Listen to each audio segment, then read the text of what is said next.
You've got this. Hi friends, I'm going to show you one way to make a sourdough Dutch baby. I'm going to make this in a blender cup, but you could do it with a whisk or you could do it with hand beaters, but the blender cup's a really easy way to do it. So to start, I have chosen this pan to cook it in. You could cook it in a metal skillet, anything that's oven safe, but I am doing it in this. So you're going to take a couple of tablespoons of butter to put in the bottom, and that you're going to preheat in the oven. So that butter will be melting and the pan will be getting hot while we're mixing everything else up. So this is a recipe that you don't really need to measure if you want to. I'm going to use about 200 grams of my starter. I'm currently using discard.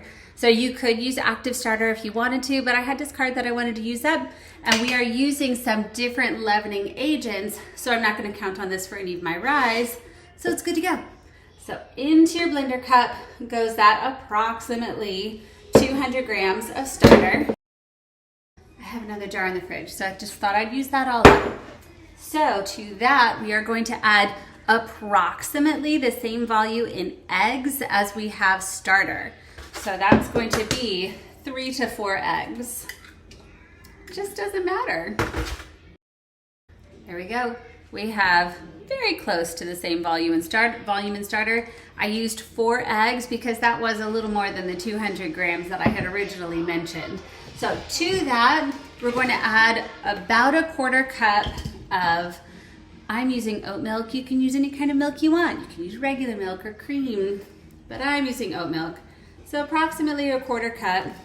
So we're gonna go equal, equal, half. And to that base of sourdough starter, eggs, and some sort of milk, we are going to add a sweetener because this is going to be a sweet Dutch baby. If you're gonna make a savory, you can leave the sweetener out, but I'm gonna use about a teaspoon of stevia. Stevia is twice as sweet as sugar, so if you were using sugar, do 2 teaspoons. I'm going to use a 1/4 teaspoon of salt.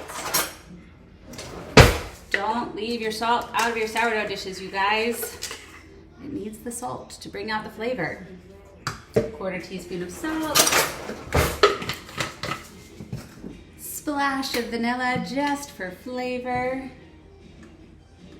And then a more traditional Dutch baby, it's gonna be a lot flatter, kind of rising up the side a little bit, but I like to tell my kids that this is breakfast cake. So I am going to add some leavening agents to make this Dutch baby fluffy. We're just going to use a 1/2 teaspoon each of baking powder and baking soda, just to give it a little fluff.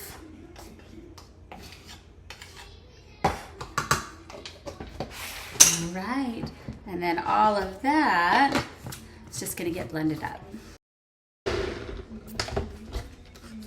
Ta-da! That is the base for our Dutch baby.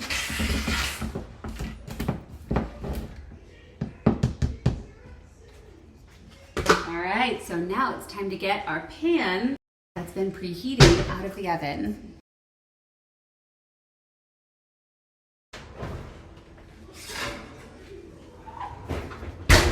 Okay, we've got our butter melted in there. Just gonna swish it around a little bit so that it coats it. Set it right here and pour this batter right into our hot pan. The butter is gonna crisp up the outside a little bit, make it really flavorful and delicious. And then to this, you have lots of options. I like to add berries. You can add chocolate chips. You can add different kinds of fruit.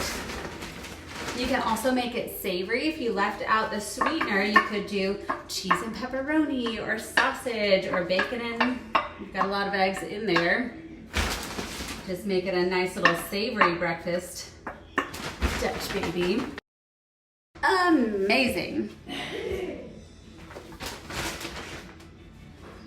Then in it goes for about 20 minutes. You're gonna smell it when it starts to get close to done, but just keep an eye on it. It's gonna be about 20 minutes at 425.